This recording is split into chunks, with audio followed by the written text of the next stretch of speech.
تو ہمارا کام ہے کہ ہم بھی بچوں کو میں ترغیب دے، بچوں کو بچپن سے ترغیب دی جاتی ہے نا، تو پھر وہ بڑے ہو کر جو مٹی پکی ہو جاتی ہے نا تو اچھی رہتی ہے. ورنہ ایک مرتبہ بگڑ گئے نا، غلط ہو گئے، ان کو چھوٹ پہ چھوٹ، صرف لاڑ پیار میں اگر چھوٹ دیتے گئے تو پھر وہ برباد ہو جاتے ہیں. اپنی نسلوں کو برباد ہونے سے بچائے. ایک روٹی کھائے، 2 روٹی کھاتی ہے تو ایک کھائے، 1 روٹی کھاتی ہے تو آدھی روٹی کھائے، لیکن بچوں کو اچھے مدارس میں، اچھے اسکول میں ان کو تعلیم دیں، ان کو اچھی طریقے سے پڑھائیں. اپنا ٹائم ماؤں کے لیے بھی ایک معتبرانہ گزارش ہے کہ صرف کھانا پینا سو جانا ماں بننے کا کام نہیں ہے. ماں ہے تو ماں کے لیے تو اپنی نیندیں بھی قربان کرنی پڑتی ہے، چین بھی قربان پڑنا پڑتا ہے.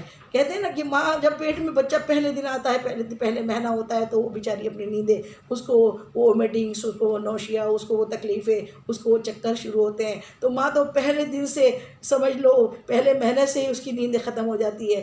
9 مہینے کے بعد پھر وہ سوچتی ہے اب سوؤں گی، تو پھر تو دودھ پلانے کا زمانہ ہے، ان کی پوٹی، ان کی یورین سب دیکھنے کا زمانہ ہوتا ہے. اس کے بعد تو پھر دھیرے دھیرے بچہ اسکول جاتا ہے تو فکروں کا زمانہ شروع ہو جاتا ہے، پھر پڑھانے کا. تو پڑھانا ایسا ہے کہ کھانا پینا تو ان کو دے، لیکن ساتھ میں خود بیٹھ کر گھنٹے 2 گھنٹے خود ٹیوشن دے، خود پڑھائی کرے. پڑھانے والا باہر والا کیا پڑھائے گا، کیسا پڑھائے گا؟ ماؤں کا کام ہے کہ ان کو پڑھانے کے لیے خود اپنا وقت نکالے، ٹائم دے، ان کو 5 ٹائم کی نماز کے لیے فکر کرے، خود نماز پڑھنے کھڑے ہوں، اس سے پہلے ان کو نماز پڑھانا کھڑے کرے.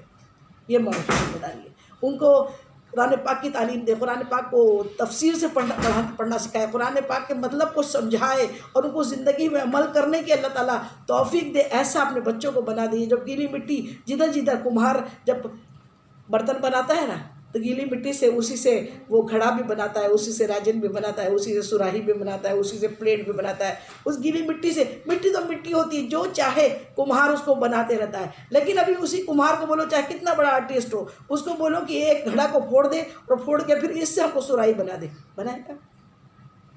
کیوں نہیں بنائے گا؟ کیونکہ وہ کیا ہو گیا، وہ پک گیا، وہ مٹی پکی ہو گئی، وہ پھوٹ جائے گی لیکن اب سدھرے گی، اب ڈائیورٹ نہیں ہوگی، اب چینج نہیں ہوگی. اسی لیے یہ جو تربیت کا وقت ہوتا ہے نا، یہ بچپن کا وقت ہوتا ہے. اور بچپن میں بندے ماں جتنی تربیت، ماں پہلا مدرسہ ہے، اچھی طریقے سے تربیت دے.